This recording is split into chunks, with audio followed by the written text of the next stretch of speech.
Vamos a pasar a la tercera mesa titulada Jesuitas en México. Ustedes ya se darán cuenta cómo esta tarde está dedicada a estudios sobre la Compañía de Jesús. Muy bien, entonces tenemos a Alma Montero Alarcón, pertenece al Museo Nacional del Virreinato INAH. Va a hablar acerca de hacia el destierro, el caso del noviciado de la Nueva España. Su trabajo, obviamente, referido a los jesuitas en México. Bienvenida, Alma. Muy buenas tardes, me da muchísimo gusto estar con ustedes y pues voy a compartir un PowerPoint, por favor, para que lo podamos ir viendo. Pues yo primero agradecerles muchísimo la posibilidad de estar el día de hoy con ustedes, de verdad, me encantaría estar en Quito, es una ciudad que me encanta, pero pues no ha sido posible, pero bueno, desde aquí estamos, desde México, con muchas entusiasmo y ganas de compartir los trabajos de investigación que hemos realizado. Pues miren, yo justo lo que les voy a hablar es un tema del siglo XVIII, sobre el destierro y sobre el tema de, pues, qué pasa con este lugar en Tepoztlán, en este momento tan fuerte que fue el destierro, la salida de los jesuitas de este espacio. Y pues miren, comentarles que esto actualmente, el antiguo noviciado jesuita de Tepoztlán, bueno, pues comentarles de este lugar, pues algunos de ustedes quizás ya lo conozcan, es el Museo Nacional del Virreinato, ubicado en el antiguo Colegio Noviciado de Tepoztlán. Ahora, este es quizás uno de los conjuntos arquitectónicos más importantes que tenemos en México. No solamente cuenta con la iglesia, digamos, en muchas partes de América Latina, en México también, en otras ciudades de Hispanoamérica, pues cuando vamos a algún convento o alguno de estos centros tan importantes religiosos que hubo en el periodo virreinal, pues solamente se conserva, por ejemplo, la iglesia. Eso ocurre aquí en México, en la Ciudad de México, por ejemplo, pero en este lugar se conservan las salas donde dormían los novicios, se conservan las cocinas, se conserva la biblioteca, se conserva la huerta, es decir, un conjunto tal cual arquitectónico del siglo XVIII, muy bien conservado. Por eso es que es el único museo nacional digamos que de esta centralizadísima Ciudad de México, ahí están todos los museos nacionales del INAH, pero ese es el único que está fuera de la Ciudad de México, en Tepoztlán, Estado de México, porque es muy importante el espacio arquitectónico, el lugar, y por eso es que aquí se decidió, a partir de 1964, que estuviera este Museo Nacional del Virreinato. Y bueno, los retablos que tiene la iglesia es de los más completos. Estos retablos, pues justamente fueron terminados en 1762. Todo esto cambio de retablos, la fábrica de la iglesia es del siglo XVII, pero los retablos son de 1762. Y pues podrán ver que, bueno, son una belleza y se encuentra todo el edificio casi como cuando los jesuitas se fueron, porque el lugar después queda en un abandono muy importante a partir de 1767 y luego ya pues tiene otras funciones, pero realmente el espacio de aquí, esta población de Tepoztlán estuvo muy aislada. Entonces llegar a este lugar no era fácil y eso contribuyó mucho a que por fortuna se haya conservado también. Les voy a estar mostrando algunas imágenes. Esta es una imagen, digamos, ya del templo en general y pues es como les digo, también tiene pues todo este espacio, por ejemplo, la hostería, es un conjunto arquitectónico pues de primer orden, todas las campanas están completas. Esta, por ejemplo, es la entrada a la capilla doméstica, la otra es la iglesia del pueblo, esta es la capilla doméstica. Y bueno, pues es un lugar de verdad, yo creo que muy interesante para investigar y para conocer. Ahora apenas tuvimos la ponencia excelente de Elvia Carreño, ¿verdad? Hablándonos de estos libros que también se conservan en este lugar, por fortuna, también además de otras órdenes, como hay también libros dominicos y hay de otros momentos históricos, pero se tienen bastantes ejemplares de lo que era este noviciado de Tepoztlán. Aquí podemos ver a la escultura orante, también muy interesante, de un personaje civil, Pedro Ruiz de Ahumada, en este corazón, ¿verdad? Que era de este sitio, que era la capilla doméstica, porque él fue el que facilita mucho el surgimiento de este lugar. A partir de 1580 que están llegando los jesuitas a este sitio. También se conserva pues la maravillosa casa de Loreto con su camarín, ¿verdad? Que es de la Virgen de Loreto, que fue una devoción traída por jesuitas italianos. Y pues este es el interior de la casita.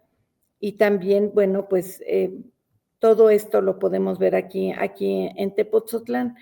Ahora, ¿qué sucede en este lugar? Bueno, 1762 están terminando los retablos, se están haciendo este gran también órgano, que es de los hermanos Casella, que también tienen otros órganos en la Catedral Metropolitana, y pues es muy interesante porque pues realmente pues los jesuitas solamente que estaban aquí pues pudieron disfrutarlo por 5 años, porque como todos bien sabemos, en 1767 llega una orden, ¿no?, de extradición, tienen que dejar el lugar, y bueno, pues de eso yo quisiera platicarles, porque a partir de documentos de archivo que he encontrado no solo en México, sino en España, en Chile, de hecho de ahí inició todo este proyecto, porque una vez en un congreso en Chile, pues fui a la biblioteca y a la zona de los archivos, y ahí están depositados, como ustedes saben, gran parte de la documentación también de la extradición. Entonces ahí encontré más de 700 hojas que hablaban de este momento en que la Guardia llega y bueno, toma posesión de este espacio, y el inicio, ¿verdad?, de lo que sería este periodo de expulsión de los jesuitas, ¿no? Y luego la conducción de ellos hasta Bolonia, Italia. Por eso es que también en Italia pues estoy trabajando muchos años, tratando de reconstruir todo ese momento, toda esta situación que fue definitivamente muy compleja, ¿no? Lo que se vivió en este sitio en ese año de 1767.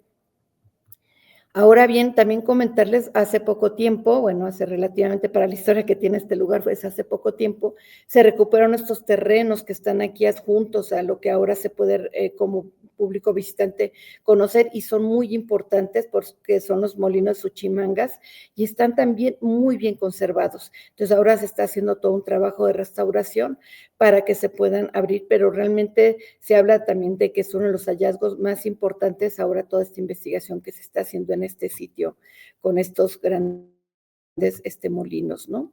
Y también muy cerquita de aquí de Tepoztlán, digamos a media hora, están estos magníficos arcos del sitio que se les llama, y que llevaban agua entre haciendas hacia la hacienda de Jalpa de los jesuitas en este lugar, porque la forma en la que este gran edificio pues se mantenía y se impulsaba aquí la educación de todo esto que hemos visto de la biblioteca y demás, pues era a partir de estas grandes haciendas que ellos tenían, eran grandes hacendados, y de eso también hemos estado pues rescatando alguna información. Y bueno, pues aquí está la biblioteca de la que nos habló Elvia hace algún momento, y de verdad yo creo que es una maravilla este lugar, las colecciones que tiene, más de 100,000 objetos de colección, piezas muy pequeñitas, grandes obras ya en pintura, porque además gran parte del tesoro de la Catedral Metropolitana está aquí resguardado en este museo desde 1964. Entonces hay pinturas, hay platería, hay escultura, hay también plumaria, la colección más importante de plumaria, marfiles, es decir, como les digo, es un espacio muy interesante para ser conocido, y los invitamos de verdad a que cuando vengan a México pues lo recorran, porque realmente creo que va a ser muy interesante para todos conocerlo. Ahora, en cuanto al Real Decreto de Ejecución, pues también a partir de otras fuentes que hemos encontrado sabemos que pues esto, al igual que en otros centros jesuitas, llegó la Guardia aquí a Tepoztlán a leer este edicto, ¿verdad?, que el rey Carlos III, desde el Pardo, había escrito instando, ¿verdad?, a todos a que tenían que salir pues de todos los espacios jesuitas, ¿no? Por supuesto, fue una noticia tremenda, Acá llegó en México a partir del Marqués de Croix, que es el que pueden ver en la parte derecha, y bueno, se llegó a todos los espacios jesuitas para anunciarles esta salida. Por todas estas crónicas que hemos encontrado, que también he de comentarles que también poco antes de irme a Bolonia, Italia, hace unos años, a buscar qué había sido todos estos jesuitas, que habíamos ya logrado tener por primera vez nombres de quienes estaban aquí, quiénes estaban en estos pasillos al momento de la expulsión, y saber pues su desarrollo en Bolonia, Italia, que de todos encontramos casi la información de dónde, en qué iglesia estaban enterradas y demás. Pues también encontramos pues unos documentos, a punto de irnos a Bolonia, unos documentos en donde se narraban de manera anónima. Hay un diario de viaje pequeñito que está aquí en el archivo de los jesuitas en la Ciudad de México, y que pues súper interesante porque es una narración escrita de todo lo que se vivió en este lugar momento a momento. Digamos que tenemos los documentos de Chile, que es la parte más bien administrativa, también oro molido, ¿verdad?, para la investigación aquí en este museo, porque va narrando de manera muy concreta lo que había en cada una de las salas, que ahora son salas de museo u oficinas, y va narrando todo lo que había, ¿verdad?, porque el objetivo era hacer un listado de lo más pormenorizado posible de todo de lo que se encontrara, digamos, en este sitio. Entonces, eso es, digamos, la parte chilena, lo que encontramos en los documentos de Chile. Y por otro lado, pues tenemos pues sí, este documento de viaje más bien, y que es como una parte más humana, más de impresiones de todo lo ocurrido desde el momento en que la Guardia llegó a tocar las puertas de la iglesia San Francisco Javier, y que hoy es espacio, ¿verdad?, para conferencias y también para espectáculos musicales y demás, a partir de 1964, que esto se hace Museo Nacional del Virreinato. Pero entonces, bueno, tenemos crónicas, por ejemplo, Francisco Javier Alegre, que dice: un doloroso clamor se escucha por todos los ángulos del entristecido suelo de México y sus desconsolados habitantes. Ancianos, mujeres y niños, cubierto el corazón de luto, reclaman a grandes gritos y piden no se les arranquen a sus amigos, a sus consoladores y sus padres. Pues era la respuesta, ¿verdad?, de mucha parte de la población, no toda, por supuesto, porque habían también personas que estaban, digamos que habían ataques contra la Compañía de Jesús, pero había, por supuesto, una gran parte de personas que estaban a favor de ellos. Y, por ejemplo, en este pueblo, que era más bien un pueblo pequeño y sigue siéndolo, aunque bueno, en los últimos años ha tenido un gran desarrollo, pero bueno, era un pueblo pequeño, pues sí, definitivamente la única iglesia, la única orden, digamos, religiosa que estaba en este lugar eran los jesuitas. También estaba el clero secular, pero digamos aquí no había franciscanos, agustinos, dominicos, eran los jesuitas.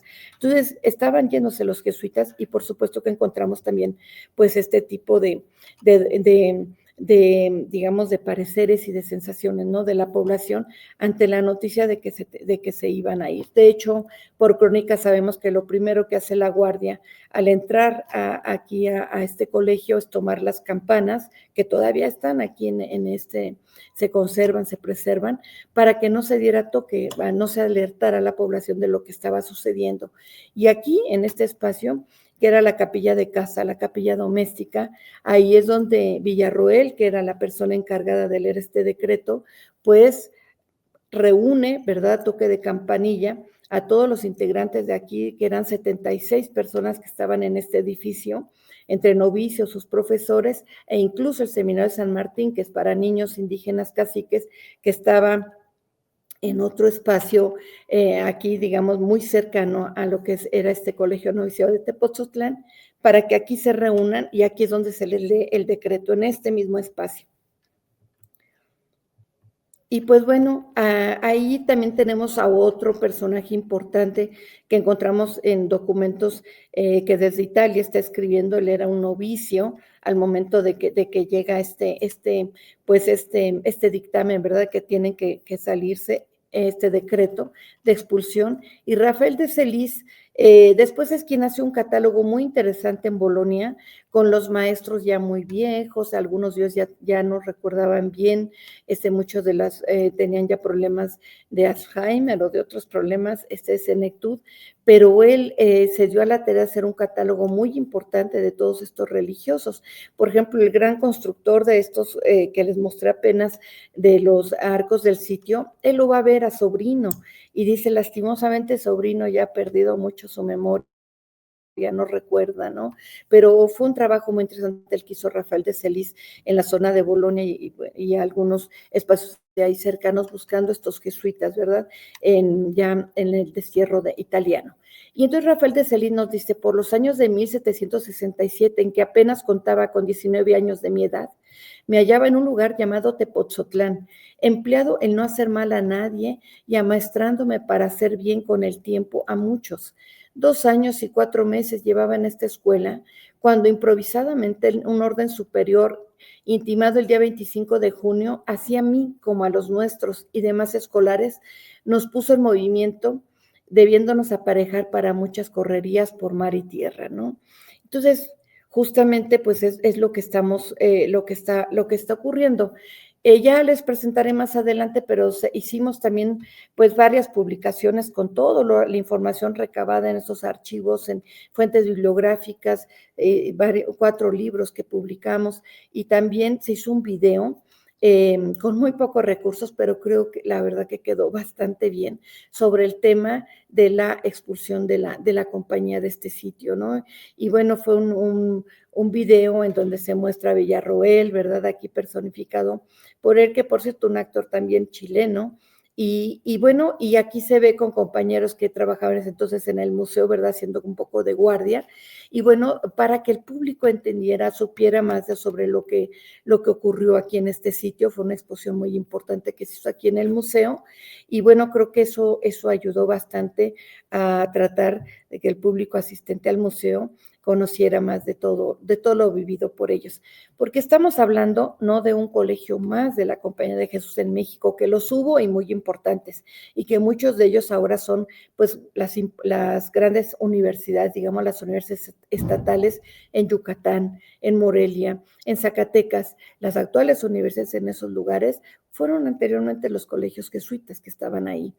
Pero no era solamente un colegio importante, esto era el noviciado, era el centro de formación de todos los que en un futuro iban a ser maestros, rectores, misioneros, y era muy importante pues lo que aquí acontecía, digamos que en estos pasillos caminaron en su primera época de formación, pues todos los literatos, filósofos, historiadores que después irían a diferentes partes de lo que era este gran virreinato, ¿no? De la Nueva España. Entonces, este lugar de Pozos era fundamental para la compañía porque era su semillero, ¿no? Como ellos mismos lo comentan en muchas crónicas. Y bueno, aquí en las crónicas que encontramos en Tepoztlán dice lo siguiente: de los techos y azoteas, así como de las calles y plazas del pueblo, se escuchaban clamorosos ayes y suspiros funestísimos, capaces de mover el pecho más constante, que no parecía, sino que a cada uno de los presentes arrebataban de sus manos a su primogénito para despedazarle. Dado que aquí era el noviciado, que todavía no habían hecho una gran cantidad de estos jóvenes su profesión, se les dieron 24 horas para que ellos tomaran una decisión. El futuro se les planteaba blanco y negro. Por una parte se les decía, si ustedes deciden seguir a la compañía, pasarán hambres, pasarán problemas, pasarán miserias, será complicadísima su vida. Si ustedes deciden quedarse en México, pues entonces aquí tendrán el apoyo de sus familias, pueden cambiarse a otra orden, tendrán una mejor vida. Es decir, había también la intención clara, pues, de separar, ¿verdad?, justamente esta parte tan importante, este semillero, para ya desde ahí ir acabando, ¿no?, con la Compañía de Jesús.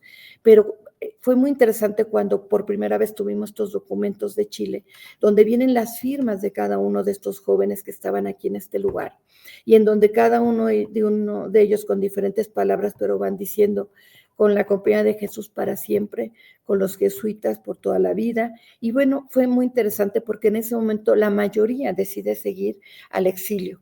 Ya después, en los siguientes meses, ya viendo la situación y cómo el camino hacia Veracruz, que iban por sendas, pues no las principales, y viendo la estrechez de los caminos y las situaciones, pues algunos de ellos desistieron.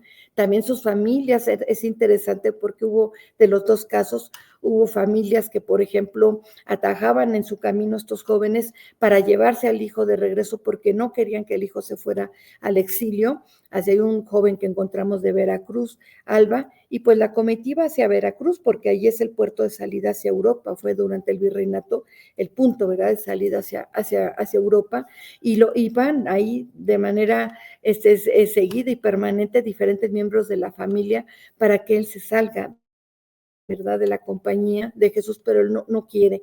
Y al final, bueno, pues se logran llevarlo, pero dicen que iba entre gritos y no, él no quería eso.